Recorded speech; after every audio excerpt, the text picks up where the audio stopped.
Uy! Bakit parang nakaano tayo Ikaw ang nagkamali ngayon.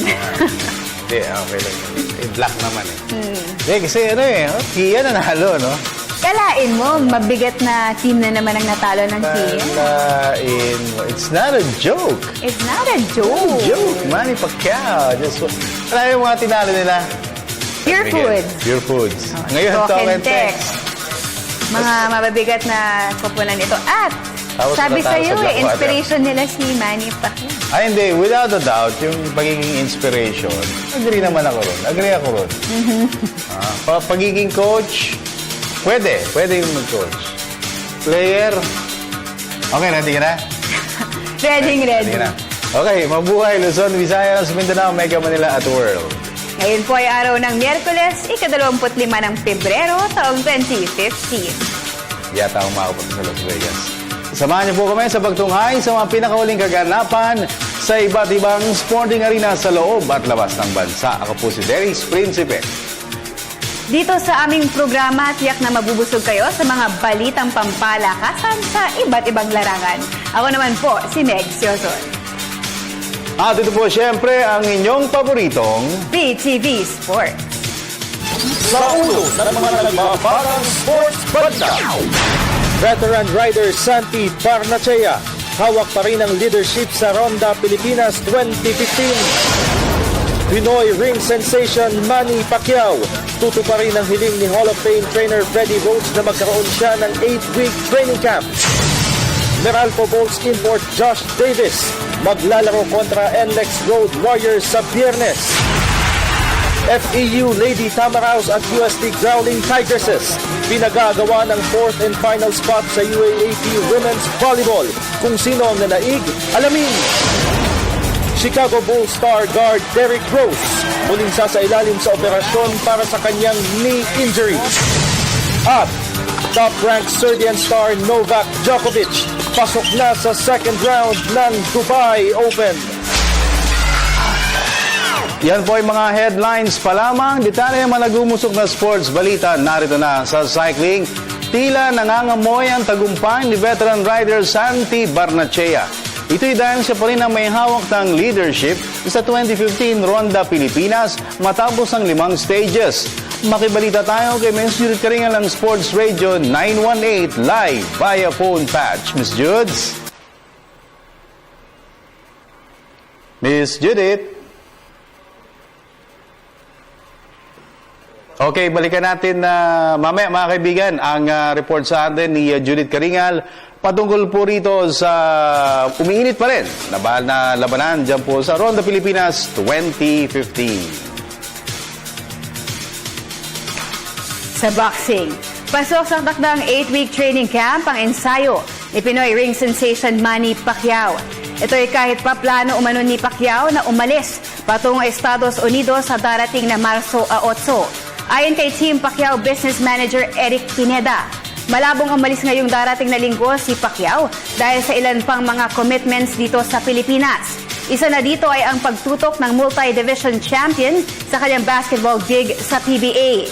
Kamakailan ay inihayag ni trainer Freddie Roach na kailangan nilang magsanay ng 8 linggo bilang paghahanda sa pinakamalaking laban ni Pacquiao. Kasabay nito ay pinawi naman ni Pineda ang pangamba ng mga fight fans ukol sa magiging kondisyon ni Pacquiao. Ani Pineda, nagsimula na ng light training si Pacquiao kaya darating ito sa wildcard gym ni Roach na nasa tamang kondisyon. Maghaharap sina Pacquiao at Mayweather ngayong Mayo 3 sa isang 12-round welterweight title fight sa MGM Grand sa Las Vegas, Nevada. Samantala mga kaibigan, eto totoo na, hindi na to joke. Patungkol po sa Ronda Pilipinas 2015 update, puntahan po natin si Judith Karingal ng Sports Radio 918. Ms. Judes? Na panalunan ni Dominic Perez ng 7-Eleven Road Bikes Philippines ang 139-kilometer tarlac to Dagupan City Stage number 5 ng Ronda Pilipinas National Finals, samantalang gumawa ng paggalaw sina Iris Valenzuela at Valera Vina sa kanilang pagnanais na makahabol sa nananatiling overall leader na si Santi Barnachea. Si Perez, isang taga Santo Tomas Nueva Ecija, ang nagbigay sa 7-Eleven ng kaunanahan nilang stage victory sa Ronda 2015 finals nang siya ay matagumpay na maihatid sa finish line ng kapwa Continental teammate na si Edgar Nieto. Sila ay nagsagawa na sa sprint 260 meters to the finish line para makuha nga po itong nasabing panalo mula sa kaliwang bahagi ng kalye. Biglang humarurot itong si Perez upang kanya buksan si Julius Mark Bonso ng PSA Cycling Developmental Team.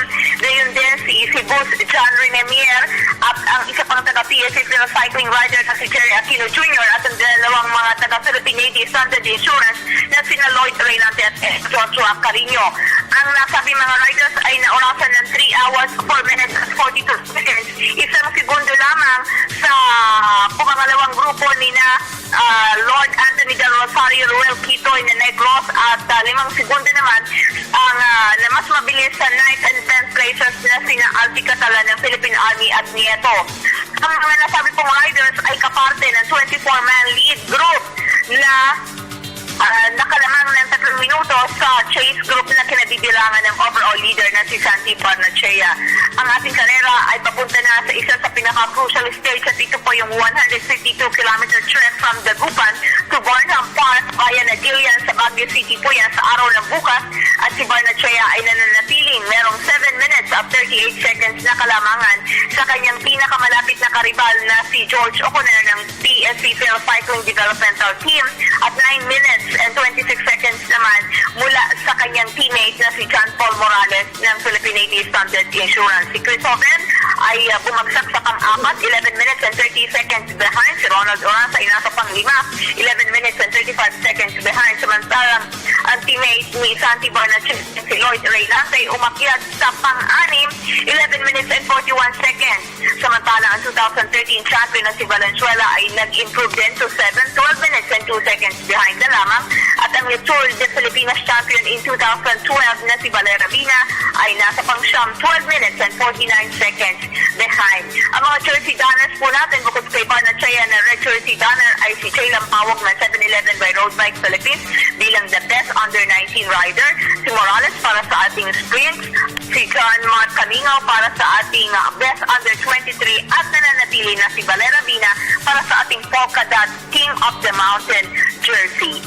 Para sa PTD Sports, Judy Caringal, Sports Radio 918. Maraming salamat, Miss Judith Caringal. Balikan naman po natin ang mga balita sa boxing. Naniniwala ang isang analyst na dapat nang ipagpaliban ni 8th Division World Champion Manny Pacquiao ang paglalaro ng basketball. Paano yan? Nanalo po sila kanina. Ito'y dahil hindi biro ang makakalaban ni Pacquiao na si Floyd Mayweather Jr. kung saan ay dehado umuno ang pambansang kamao. Ang kabuang detalye ihahatid ni TJ Padua. May isang aspeto ng kanyang boxing skills ang masasabing dehado si Philippine boxing sensation Manny Pacquiao oras sa lumaban ito kay Floyd Mayweather Jr. Ayon kay boxing analysis attorney Ed Tolentino, maaaring makaapekto kay Pacquiao ang dami ng laban na pinagdaanan nito na mas marami ang bilang kumpara kay Mayweather. Sa kanyang 20-year career ay napasabak na sa 60 fight si Pacquiao. 57 dito ay kanyang naipanalo, 38 ay natapos ng knockout. Sa kabila nito, hindi naman ibinibigay ni Tolentino ang kalamangan kay Mayweather. If you look at the overall record, 47 wins, no defeat for Mayweather.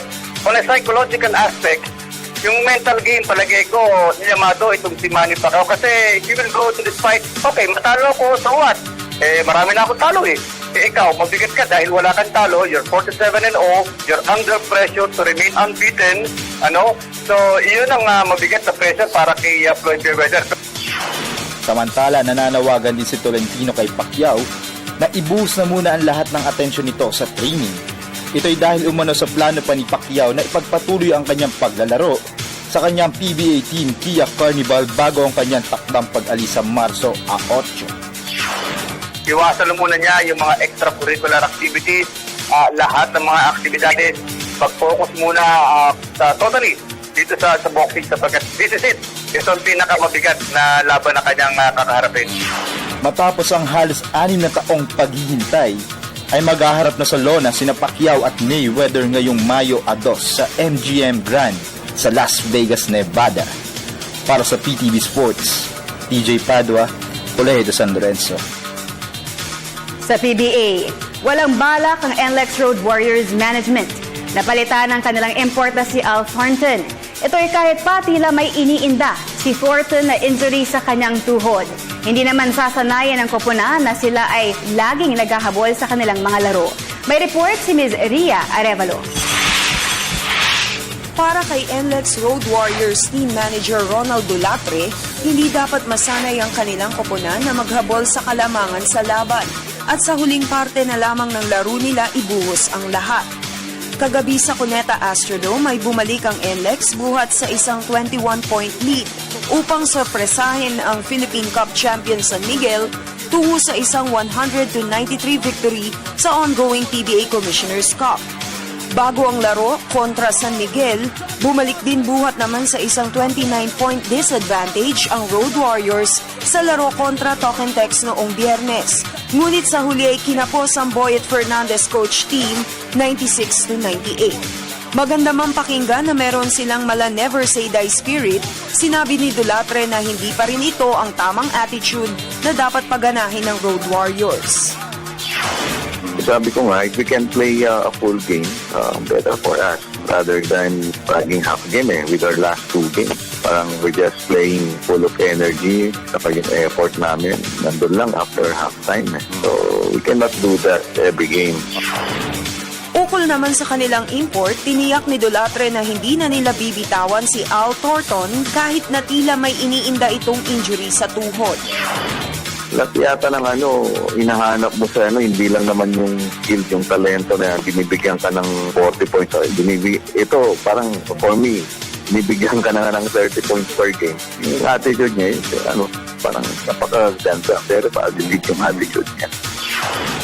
Ang 6'8" na si Thornton ay may averages na 30.6 points at 12.1 rebounds per game sa 6 na laro, kung saan 2 lamang dito ay kanilang naipanalo. Para sa PTV Sports, Ria Arevalo, Sports Radio 918. Samantalang makakinga na ng maluwag ang mga fans ng Meralco Bolts. Ito'y matapos nilang i-anunsyo na maglalaro si American Reinforcement Josh Davis sa darating na Biyernes kontra NLEX Road Warriors. Ang kabuang detalye ihahatid ni Haji Caaminio. Umaasa si Meralco Bolts power forward Raynel Hugnatan na babalik sa 100% ang kondisyon ni Reinforcement Josh Davis sa darating na Biyernes. Sa panayam ng PTV Sports, kinumpirma ni Hugnatan na sumabak na sa light workout si Davis matapos magpahinga mula sa severe muscle contusion injury. Kaya hindi pa parang shooting lang sa kanina. Hindi ba ito nag-i-ensayo? Hindi ko sa kasi kanina kausap So, iwan ko lang kung nakakit pa, hindi lang ako. Baka siguro masakit pa yun kasi hindi nga nag-ensayo kasi kung hindi na masakit yun, sigurado nag-ensayo na yun. So, masakit pa. Sa kabila nito, mas mahigpit ang naging full practice ng Meralco kanina kasunod ng nalasap na unang pagkatalo sa PBA Commissioner's Cup. Okay naman, lahat naman maganda naman yung kanina So, lahat competitive naman kanina, maganda yung tinangko na ensayo.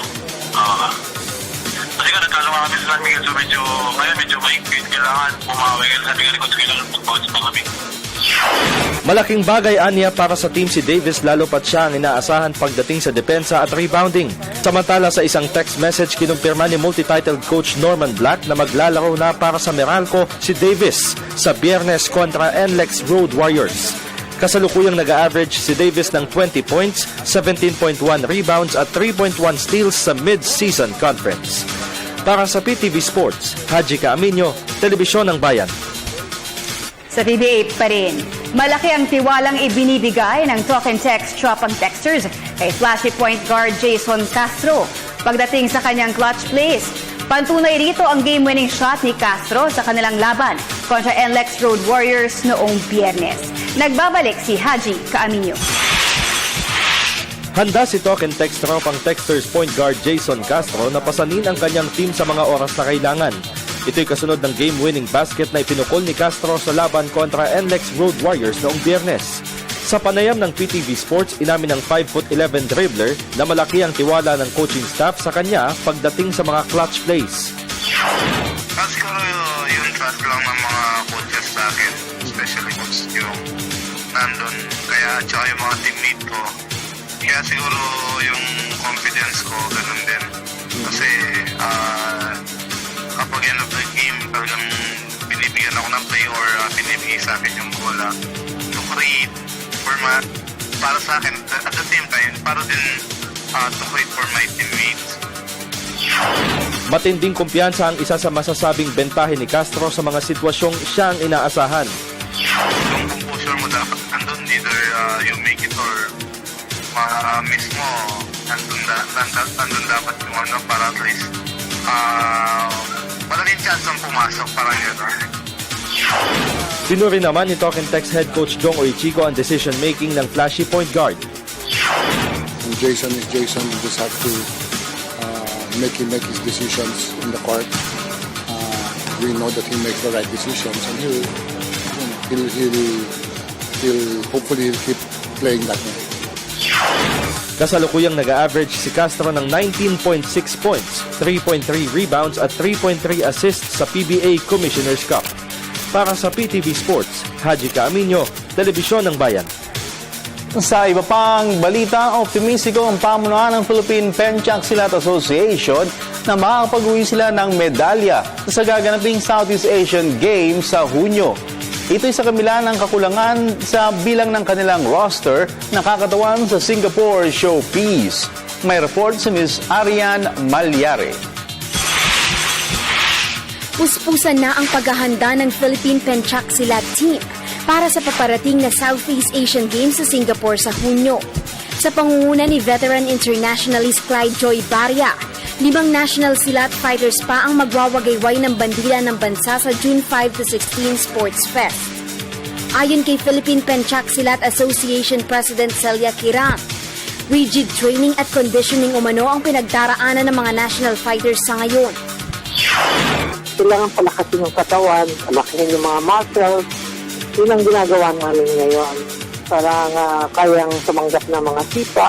yun ang talagang intensive training ang ginagawa ngayon. Samantala, hindi rin naiwasang magpahayag ng pagkadismaya ni Kiram dahil sa laki ng bilang na nawala sa kanilang roster kung saan lumiit pa umano ang tsansa ng nationals na makapag-deliver din sana ng medalya para sa bansa. Sa kabila nito, nangako pa rin si Kiram na gagawin nila ang lahat ng makakaya upang mahigitan ng 2 bronze medal finish sa Myanmar Games noong 2013. We will be trying our best and we're just hoping for support ng lahat ng stakeholders sa sport, hindi rin sa Pencak-Silat na para naman ito ang pinaglalaban ng ating mga atleta is para sa bayan. Ang Pencak-Silat ay isa lamang sa mga sporting disciplines na inaasahang magtataas ng bandila ng Pilipinas pagdating sa 28th edition ng Biennial Regional Sports Fest. Para sa PTV Sports, Arjen Malyare, Telebisyon ng Bayan. Sa volleyball, aminado si Coach Shaq de los Santos na patuloy ang ginagawa nitong pagbalasa sa kanyang lineup para makuha ang tamang timpla at kombinasyon ng FEU Lady Tamaraws. Ayon kay De Los Santos, masusi nilang pinag-aaralan ang kondisyon ng kanyang mga players. Kasabay ng pagsasabing nakatutok sila sa pag-improve ng kanilang depensa na sa tingin niya ay siyang dapat pagmulan ng kanilang opensa. Samantala, nagwagi ang FEU kani-kanina lamang kontra University of Santo Tomas Tigresses sa score na 25-21, 25-15, 20-25, 16-25 at 15-6. Sa pagpapatuloy ng UAAP Season 77 Women's Volleyball Tournament. Dahil sa panalo ay pasok na ang FEU sa semifinals kung saan makakalaban nila ang National University sa isang knockout encounter. Samantalang puspusan na ang paghahanda ng mga crossfitters sa bansa para sa gaganaping Southeast Asian Games sa Singapore. Kasunod nito, sinasala na ng mabuti ang mahigit 100 at 70 hopefuls na kakatawan sa bansa. Nagbabalik si Ms. Arian Malyare. Kaliwat ka ng local qualifying tournaments ang pagdadaanan ng mga crossfitters sa bansa na nag-aasam na maging kinatawan ng Pilipinas para sa paparating na Asian Championship sa Hunyo. Mula sa 178 registered crossfitters, Top 15 na lalaki at babae ang isasama sa tatlong CrossFit categories na RX, Skilled at Masters. Ngayong Biyernes ay gaganapin ang first qualifying workout sa CrossFit Infinita sa Quezon City, habang sa Marso 28 naman nakatakda ang final qualifying challenge. Sa panayam ng PTV Sports, naniniwala si Manila Throwdown Marketing Manager Monica Bautista na magandang pagkakataon ng nasabing event upang makilala ang mga Filipino CrossFitters pagdating sa Asian stage. We have a lot of Filipino CrossFit athletes who've been competing in international competitions also. Pero I believe the Asia Championships is the first organized championship across all of Asia. There's actually sectionals happening before the main championship event. Samantala, tiniyak naman ni Manila Throwdown Project Manager Sheeta Balan na best CrossFitters ang kanilang ipapadala pagdating sa Asian Meet. For our event this year, we are expecting smartest and strongest athlete this year. Kasi yung mga athletes natin, mga Filipino athletes natin are competing abroad and winning abroad. Kaya all of other countries are excited na, oy, mga Pilipino malalakas to. They know that. So, and they're expecting that we're also gonna win the Asian Championship. Ang Manila Throwdown is sectional finals ay inaasahang magaganap sa University of Makati sa 25 ng Abril. Para sa PTV Sports, Arden Malyari, Telebisyon ng Bayan. Punta naman tayo sa international sports scene. Sa basketball, malaking dagok ang haharapin ngayon ng Chicago Bulls. Ito'y matapos na i-anunsyo ng management na muling sasailalim sa operasyon si star guard Derrick Rose. Base sa exam at MRI scan, lumabas na kailangang operahan ang kanang tuhod ni Rose matapos magtamo ng medial meniscus tear. Dahil dito, nangangamba ang Bulls na makakaapekto ito sa kanilang playoff run sa Eastern Conference. Ito na ang ikalawang sunod na season na magpapa-opera si Rose sa tuhod. Sa 14 na laro bago ang All-Star break ay nag-average si Rose ng 22.6 points per game. Kasalukuyang nasa ikatlong pwesto sa standings ang Chicago, hawak ang kartadang 36 wins against 21 losses. Nawala isip ko rin sa sa panalo ng Yung kanina, yung pong CrossFitter sa Asian Championships, hindi po sa Southeast Asian Games. Okay? Samantalang pasadahan naman natin ang iba pa mga sports stories overseas sa report ni Haji Caaminio.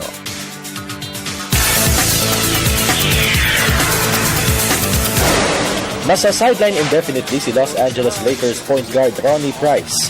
Ito dahil nakatakda siyang sumailalim sa operasyon sa kanang siko bukas. Ang procedure ay isasagawa sa isang ospital sa Los Angeles, California at dito ay tatanggalin di umano ang bone spurs sa right elbow ng 6'2" dribbler. Kasalukuyang nag-average si Price ng 5.1 points, 1.6 rebounds at 3.8 assists per game ngayong season. Sa men's tennis, sinimulan na ni Novak Djokovic ang misyon na makakopo ng pang-5 titulo sa Dubai Open sa UAE. Kagabi ay pinatalsik ng top-ranked Serbian star ang nakadwelong si unseeded Vasek Pospisil ng Canada 6-4 at 6-4 tungo sa pag-abante sa second round ng hardcourt tournament. 3 beses na naka-break sa laban si Djokovic upang maikasa ang pakikipagsagupa kay Andrei Golubev ng Kazakhstan sa susunod na round. Target ni Djokovic na makasungkit ng pang-50 career ATP singles title. Sa women's tennis, pasok na sa third round ng Qatar Open si 7th seed Venus Williams ng Amerika. Ito'y matapos na dispatchahin niya si Barbora Zalavova-Strykova ng Czech Republic 7-5, 3-6 at 7-6 kanina. Pinaghatian muna ng dalawang tennisters ang unang 2 sets bago dinomina ni Williams ang tiebreaker ng third and deciding set. Punteriya ni Williams na makapagsubi ng pang-45 career WTA singles trophy. At sa football, napalapit ng isang hakbang patungo sa quarterfinal ng Champions League ang FC Barcelona. Ito'y matapos na maungusan nila ang host Manchester City 2-1 sa first leg ng round of 16 kanina. Unang umiskor ng 2 goal sa first half si Barcelona forward Luis Suarez bago gumanti ng 1 goal sa second half si City striker Sergio Aguero. Ang second leg ay lilipat naman sa home pitch ng Barcelona sa Camp Nou sa Marso 19. Para sa PTV Sports, Haji Caaminio, Telebisyon ng Bayan. Oh, diba? Ano yan? Ay, meron tayong guest mamaya. I know, kaya nga masaya ang studio ngayon. Oo, mga magigiting na mga atleta. Ang kanilang, Mabibilis. ang kanilang sport, Meg. Tackle football. Yan, mamaya ita-tackle yan ni Haji Kami. Ready na siya. No? In the meantime, syempre, hindi po mawawala ang ating lalong dumadaming following. Pagdating sa ating segment na ito, Question of the Day. At meron po tayo para sa araw na ito. And the question of the day is, base sa performance ni American import Denzel Bowles, kaya ba niyang dalhin sa title defense ang Pure Food star hotshot? Send your answers at facebook.com/PTV4Sports or via our Twitter at PTV_sports. Yan. At nung last game ni Denzel Bowles, first game actually, ngayong tournament, kasi best import yan 2 years ago ng same conference. Gumawa ng 31 points. First game niya yun, kakarating lang. 7 rebounds. Galing. Ay, 6 rebounds pala. Yung isa, si Eman Monfort, kalaban niya, 5'6". 7 rebounds. Hindi, totoo naman eh. Eh, malay mo nagko-compliment. Ha? Hindi nga eh. Monza. Kalala 1/4 si Monza. Pero iba yung pag-determine Ibig siya. sabihin, magaling si Monfort. Oo. Di ba? For his height. Pero- yung level of skills niya mataas. So, sagutin niyo mga fans ng Pure Foods. Happy na ba kayo? Kasi pinalitan si Denzel Bowles. Saka akala ko nga si Denzel Bowles, Marcus Blakely. Akala ko parang ito yung gagawing Sean Chambers ni Tim Cohn sa Pure Foods. Pero pinalitan pa rin kahit 3-0. So, mamaya via Facebook and open natin yung ating line doon. Pero bago yan, yung ating po munang sports chat segment. Yan at marami pang iba. Sa pagbabalik ng inyong paboritong PTV Sports.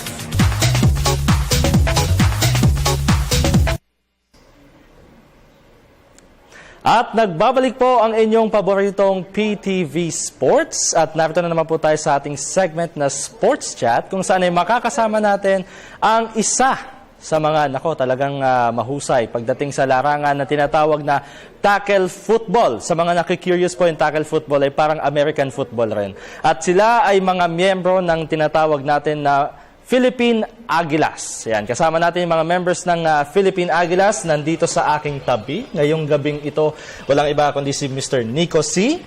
Dito sa aking close left. Nico C na siyang center ng Philippine Aguilas. Nasa gitna naman ay si Roel Alvero na siya namang cornerback. At ang kanilang pinakabagong member ng Philippine Aguilas, walang iba kundi si Aaron Velasquez. Hello, good evening. Welcome to PTV Sports, guys. Good evening, good evening. Oo, ganito pala kalalaki yung mga katawan ng mga taga-Philippine Aguilas. First question, kailan nagsimula yung team natin, Philippine Aguilas? Well, nag-start siya noong mga 1.5 years ago. So, nag-compete na kami sa Japan. Japan? Yeah. Uy, okay. Overseas. Katapos, meron tayong home turf games na friendly, like Australian games. Kailan lang din yun. Katapos, yun nga, in this coming Saturday, kung pwede, makanood sila sa, yung against Korean Tigers.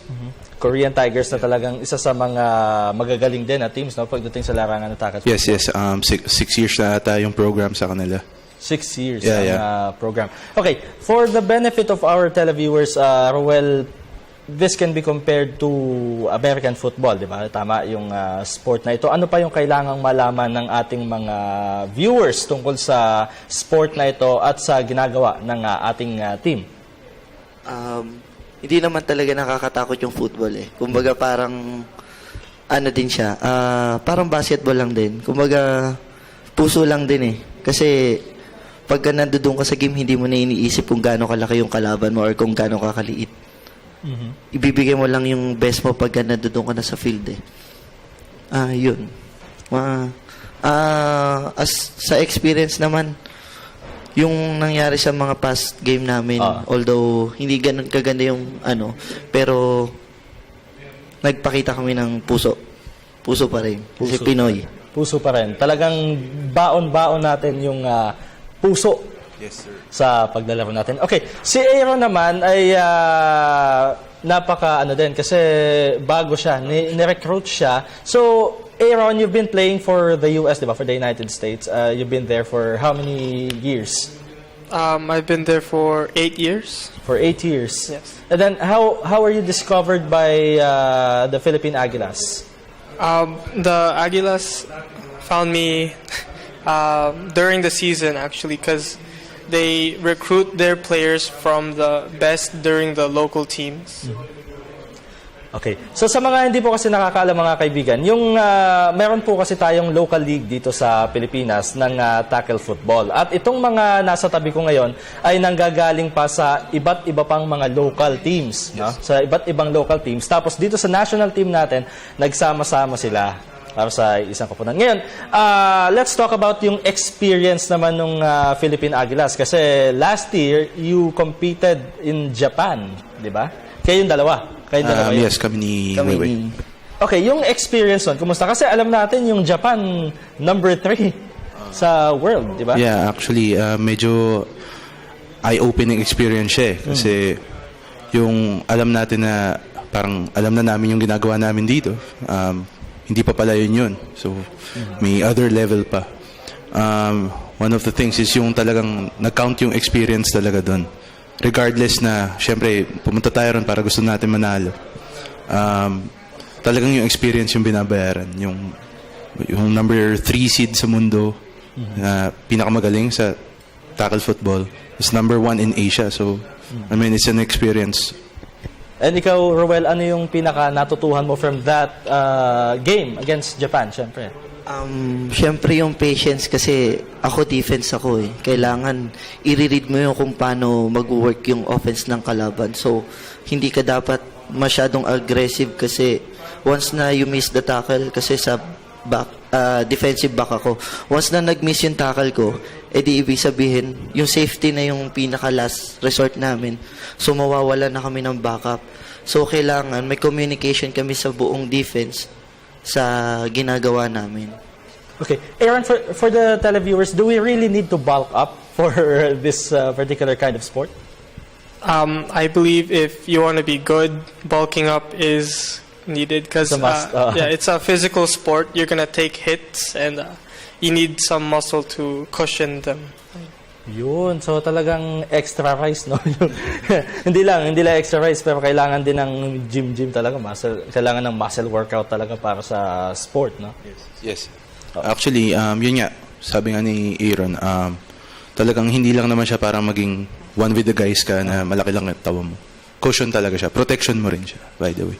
Okay, pag-usapan naman natin yung magiging match ninyo this coming Saturday sa Emperador Stadium, tama? Sa McKinley Hill sa Taguig City. So, mga kalaban ninyo ay yung Korean Tigers.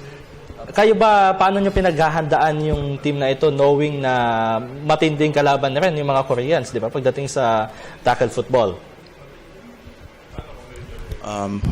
Well, yung preparation-wise, after the league, like, ilang months lang tayong...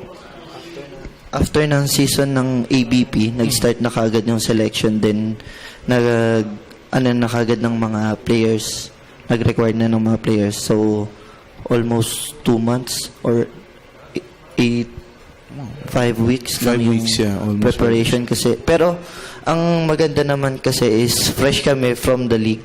So, yung hindi kami na vacant na sa paglalaro. Yung tinatawag na rest versus rust, tama? Yeah. Yes. Yung ganun. Kumbaga, hindi kayo nabakante, hindi kayo nakapagpahinga ng mahaba, so ano pa, nandun pa yung lakas. Yung parang feel, ganyan, nandun pa. Yun, tama. At yung game din natin this coming Saturday ay may kinalaman na rin sa exchange of culture, di ba? Pagdating sa Korea, tapos sa Philippines, di ba? May connection eh. Pagdating sa culture naman. Yeah. Sa culture-wise, eventually marami naman rin tayong Koreano rito ngayon sa Philippines, right? So, we like to bring him out, mingle with other Filipinos and watch the game we love. So, basically sharing experience, sharing same interest. Oo. Tapos yung match na to, hindi lang mangyayari to dito sa Pilipinas kasi kung hindi ako nagkakamali, kayo rin ay lilipad din sa kanilang home pitch, ano? O sa kanilang bansa. Well, in the siguro near future, darating tayo dun sa friendly matches natin na Philippines naman yung lilipad overseas para sa kanila naman yung home turf. So as of now, wala pa naman. Okay. For the three of you, ano yung malaking maitutulong ng mga friendly games in preparation? Siyempre, kasi kayo sumasali din kayo sa mga qualifiers, especially for the International Federation of American Football or IFAF. So siguro sa mga friendly games natin, ano yung magiging malaking benefit nito para sa preparation natin for the qualifiers? For the three of you. Well, sa akin siguro, it counts as parang practice na rin, exhibition games. Kasi international teams din naman sila. So, they have that standard.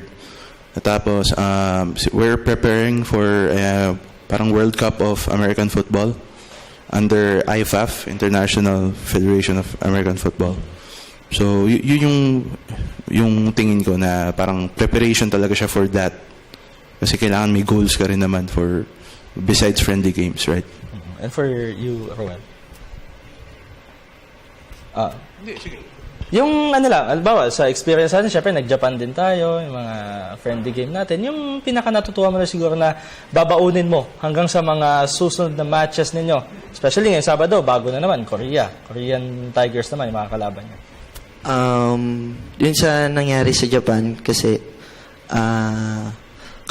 mas lamang sila unang-una din syempre sa weather. Kami yung nag-adjust. So ngayon, feeling ko sila yung mag-a-adjust sa amin kasi alam ko malamig sa Korea. So dagdag na rin advantage to. Tapos sa experience naman, like dun sa nangyari sa Australian game, okay kami nung first quarter and second quarter. Nawala lang kami ng gas nung pagdating ng third and fourth. So yun yung pinakamatinding lesson sa amin. Kaya kailangan dapat tuloy-tuloy. Kailangan namin maglaro ng buong fourth quarter, buong isang oras na mayroong physical at saka mental na gagawin pagdating sa game. And for you, Aaron, coming from the States, di ba? How did you cope up with these guys, di ba? Siyempre, yung culture din. Pero same, ano lang naman, pagdating sa sport naman, iisa lang naman yung ano natin. For football kasi, you need passion talaga. And it doesn't matter where you are, sa States or sa Philippines, everyone has the same passion. And you can find it here. And playing with them, it's like the same in the States. It's the same. They have the passion, the love, and that's all you need.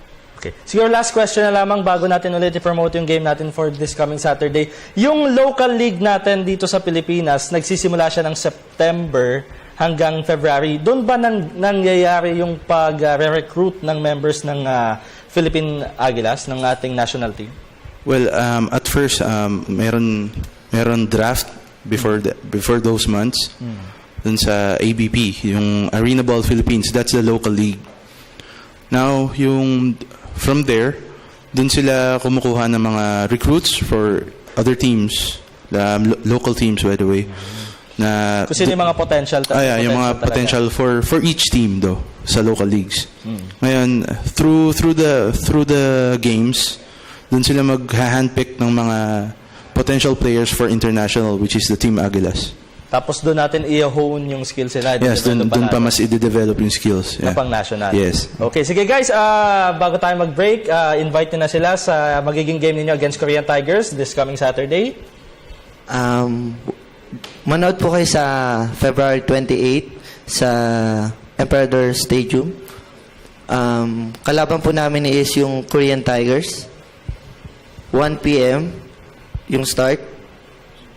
At ano naman yung may pa-promise natin, syempre, sa mga fans? Well, surely medyo intense game. Yung adrenaline iba talaga compared to other sports, I think. So it will be fun. Sana lahat makapunta, families, friends. So yun, sana talaga mas marami pang maghumalig dito sa sports na to. Talagang iba, teamwork talaga. So and you, Aaron, yung paano natin po-promote syempre yung ganitong sport? Promote the sport. Bye. Well, the Aguilas would like to thank. Is that it? Okay. Sige, go ahead. Sorry. The Aguilas would like to thank Aguilas Auto Glass, CityLink, Emperador Light, Food Club, Marcianos, Skippies, Mane, and Mr. Bill Velasco. Alright, there you have it, ladies and gentlemen. Nakasama po natin ngayong gabi dito sa PTV Sports Live ang members ng Philippine Aguilas. Good luck sa game ninyo sa darating na Saturday, guys. Thank you po. Alright. Sa pagbabalik po natin ay aalamin na po natin yung pulso ng ating mga kababayan tungkol sa ating question of the day at lahat ng inyong mga katanungan ay aming sasagutin sa pagbabalik lamang ng inyong paboritong PTV Sports. Diyan naman po kayo. At nagbabalik ang pinakamalawak na sports newscast sa bansa, PTV Sports. Uy, hello Meg. Hi, Dennis. Hello. Ay, ganda na interview mo. Thank you. Tackle football. Exciting yan. Informative, no? Talagang may pag-gano. May pagbalyahan ka. Nood ka, Sabado. Oo nga. Tsaka kailangan talaga nagbabal ka din. Nood ka daw sa Saturday. Pwede. Against Korea. Alright, so, saan tayo? Sa Facebook muna. tayo. Okay. Basa na tayo. Ang question of the day natin Marami na is, rin eh. Oo. base sa performance ni American import Denzel Bulls, kaya ba niyang dalhin sa title defense ang Pure Food star Hot Shots? At ang sabi naman ni Gilbert Irene, kaya sana kung walang mga injured na player. Kung SMB, di na kaya. Ba? Mayroon pang pasa rin sa SM. Ay, injured nga pala si James tsaka si Alain. No? Hindi naglaro eh. Nahimik kami, San Miguel. Pero puts tinatanong. From Albert Banyares Jr., syempre, kayang-kaya niya. Pero hindi niya kakayanin yan mag-isa. Need niya ang support ng teammates niya. Ang basketball ay larong limahan. It's a team effort. Pero kung skills at hard work lang ang pag-uusapan, punong-puno si Bulls niyan. At may pinatunayan na siya sa PBA. Oo, nag-champion na siya. Very good. 2012. At saka maganda yung sinabi niya. Alright. Oo, may sense yun. May sense.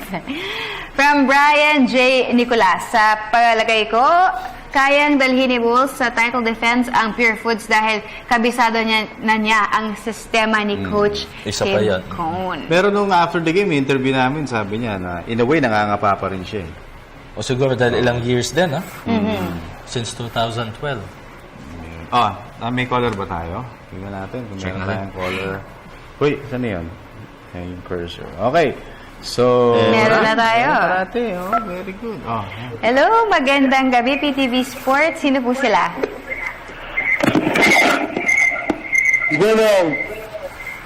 Parang may echo. Parang may echo. Pare ko, yung volume ng TV, pakibaba. Hello? Yung volume po ng TV, pakihinaan po. May music. Ang tawag doon, Piano, big. call waiting. Parang si Beethoven. Hello, PTV Sports. Hindi sa bata yung balance. Ano yun? Ganon. May nag-sorry tuloy. Uy, may load ako ha. Postpaid yan. Nagulat ako. Okay naman ako. Ha? Hello, Ayan. PTV Sports. Sino po sila? Christian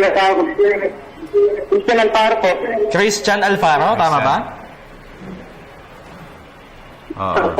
Christian, pakibabaan muna yung volume ng TV at saka makinig ka sa phone kasi may tayo eh. Delay. Ha? Yan. Sa phone ka na makinig. Okay. Christian, kumusta? Anong tanong mo? May comment ka? May tanong lang po ako. Sige, ano yan? Nasaan na po ba si Jan Arrigo po nung Coca-Cola Tigers ng dati? Saan ba po? Nakita mo? Si Jan Arrigo? Si Jan Arrigo nasa US na. Oo, at huli ata yung pinaglaruan, parang sa Barako pa ata or Coke. O, parang ganon. Tapos ano to eh? Ganun po ba? Nag-golf ito eh. Nag-golf. Nag-golf pa. Pinalo niya yung gas station. Yun ang huling ano niya. Nag-Coca-Cola Tigers. Yun. Wala na, tagal na nun ha, Christian. Fan ka ba ni Jan Arrigo? Opo. Kaya pala. Ganun ba? Favorite mo? Parang si, Reggie Miller, di ba? Katawan. Reggie Miller. May tanong pa po ako. Sige, Christian.